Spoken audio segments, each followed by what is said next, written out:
enquanto você estava falando, estava me lembrando aqui do jovem rico. A prova de discipulado para ele foi justamente essa.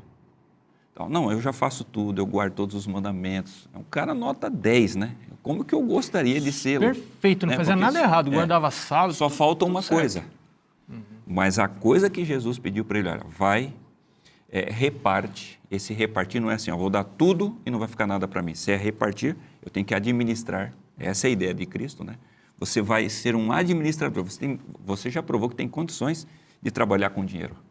Então, vai reparte, administra o dinheiro que você tem para ser uma bênção para o mundo todo, inclusive para você.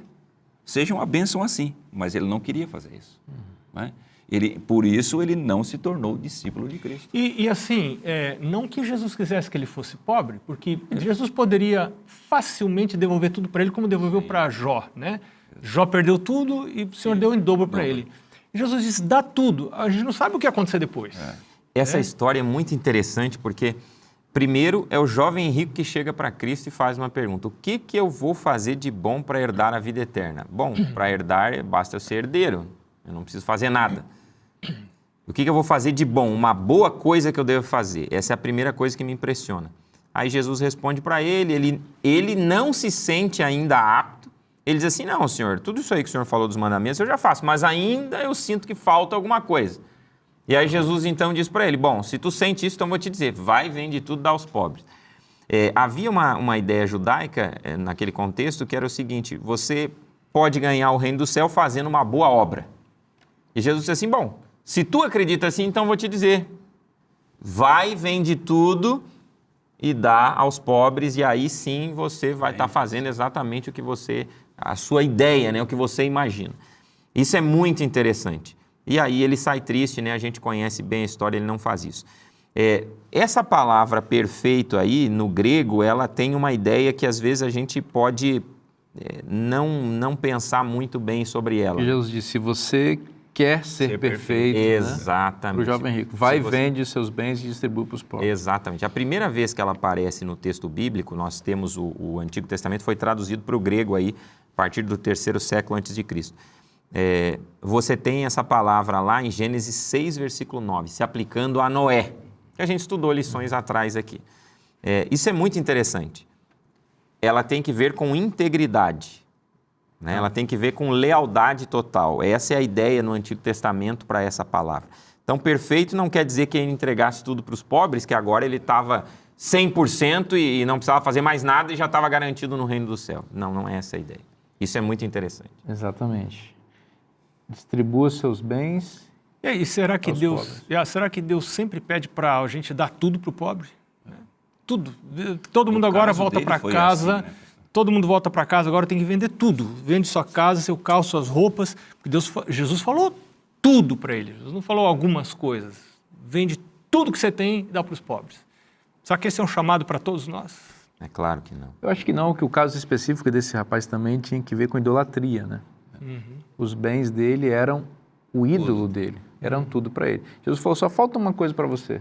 Você está guardando todos os mandamentos, mas falta um. E aqui tem não terás outros deuses diante de mim.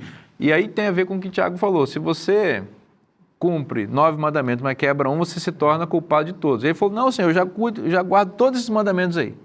Jesus fez uma lista dos 10 mandamentos. Não, você já faz desde que eu sou criança. Então falta umzinho só para você.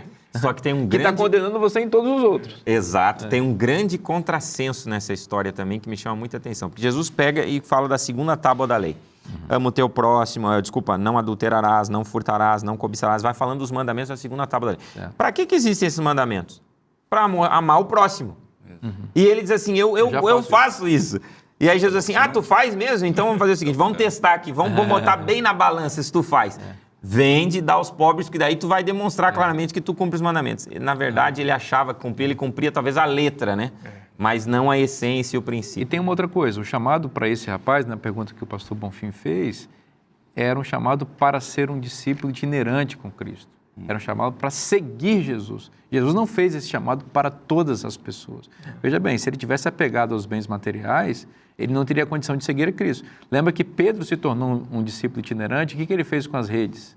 Ele abandonou a pesca, eles tinham uma empresa de pesqueira próspera, ele abandonou tudo para seguir a Cristo. E esse rapaz não quis fazer isso. E agora, na própria lição dessa semana, a gente vê um outro caso, né? Que se contrapõe a esse. Zaqueu. O Zaqueu. O Zaqueu, Jesus não pediu para ele dar nada. Interessante, né? Ele assim, Zaqueu, desce depressa que eu vou entrar na tua casa. Jesus entra na casa, não pede nada para ele, mas o que Zaqueu... Ele se adianta. Voluntariamente se adianta. E quanto que ele dá? Tudo? Não, ele não dá tudo.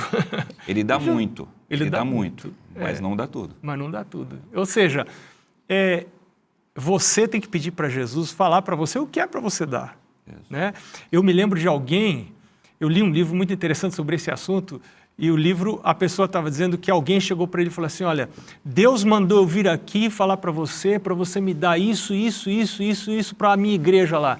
Ele falou, Deus falou para você, então agora eu vou orar e vou esperar Deus falar para mim o que eu devo dar para você.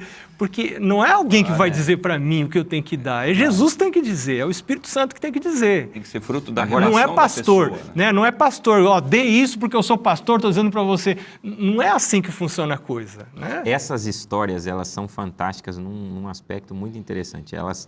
Para mim, elas ensinam uma lição muito, muito preciosa, né? O uso das nossas posses, dos nossos bens materiais é um claro indicador do nosso relacionamento com Deus. É um indicador claro.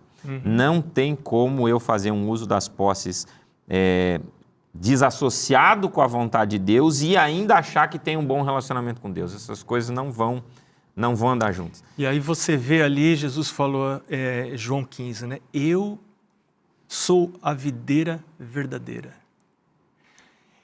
Qual é a videira falsa? A gente reluta em chegar à conclusão, mas para o israelita, a videira falsa era o judaísmo. Para mim, a videira falsa, me entenda bem, né? Nós cremos que a igreja é uma instituição de Deus, mas a igreja não tem a função de salvar. Quando eu olho para a minha filiação para com a igreja como um meio de salvação, a igreja se tornou uma videira falsa. Né? E Jesus diz, não pensa você que só porque você está dentro da igreja você está salvo. A igreja não tem poder de salvar você. Claro que a filiação da igreja é parte importante da minha experiência com Cristo, mas existem outras coisas que me identificam como seguidor de Cristo, além disso, além da minha filiação com a igreja. Exatamente. A salvação mudou totalmente a vida de Zaqueu, né? Totalmente. Ele entrega mais do que a lei judaica exigia. Ele diz assim, eu vou entregar, se eu defraudei. É muito interessante e curioso isso, né? Nós não temos uma evidência clara se Zaqueu era um ladrão. Pode ser que ele realmente o fosse. Porque o texto dá essa sugestão, né? Se eu defraudei alguém, naquilo que eu defraudei, eu vou entregar 4 vezes mais. É igual alguns, desculpa aí alguma coisa. Como assim alguma coisa? Você não sabe o que você fez, não? Exatamente. Pastor, agora o que eu acho interessante, porque a lição ela vai crescendo, né? Então você tem um indivíduo que Jesus, então vai lá, dá tudo, e ele não dá. Depois você tem o Zaqueu, que ele vai, né? Jesus vai à casa dele e na presença de Cristo ele fica tão feliz com Cristo entrando na casa, Jesus condescendendo com ele, que ele entrega. Agora Jó, Deus não chegou e não pediu, Jesus não foi na casa dele, mas a Bíblia diz que ele ia atrás das pessoas para saber quem que está precisando. Que coisa impressionante. Você vê, ele era aquele camarada, como a gente diz no jargão popular, né? Ele era da prateleira de cima. Por isso que Deus, quando o diabo chega, fala, você viu o meu servo Jó? Não um camarada nada. Justo, íntegro, aquilo que você citou agora há pouco, justo, íntegro. Aí o diabo, ele é tão covarde que ele fala o quê? Mas é claro, o senhor encheu a mão dele de dinheiro. Agora, eu quero ver se ele não tivesse tudo isso, que foi o que você falou. Quero ver se ele não tivesse dinheiro, se ele seria fiel para o Senhor. Quer dizer, é aquela acusação lá da eternidade que o diabo falou. Não, todo mundo te serve aqui, porque o Senhor fez todo mundo perfeito. Sim. Né? Aí, tem razões para isso. Né? Então, tá bom. Então, você tira tudo dele, só não tira a vida. Olha só a qualidade de indivíduo que Jó era. Ele escolheu ser assim. Sabe qual? Seja assim com a gente. Né? Para mim, o resumo de tudo aqui é que o coração da gente é enganoso. A gente, às vezes, acha que está bem espiritualmente. Olha, eu vou à igreja, devolvo até meu dízimo, está tudo certo comigo, vou para o céu, hein? Estou garantido lá. mas o coração às vezes engana. Às vezes a gente não está bem. Você quer ter um parâmetro legal para você saber como é que você está? Como é que está seu olhar para as pessoas mais desfavorecidas? Você tem se preocupado com elas? Ou você tem vivido só para você mesmo? Nessa bolha individualista em que você olha só para si mesmo, olhando para a vida como se ela fosse um espelho multilateral e você só vê a si mesmo. Está na hora de você olhar para além de suas próprias necessidades e enxergar Cristo nas outras pessoas. Cristo no faminto, Cristo no pobre, Cristo no nu, Cristo em quem precisa. Esse chamado divino está na Bíblia. E se está na Bíblia, é bom para você. Eu te espero na próxima semana. Que Deus abençoe muito você. Um forte abraço e até lá.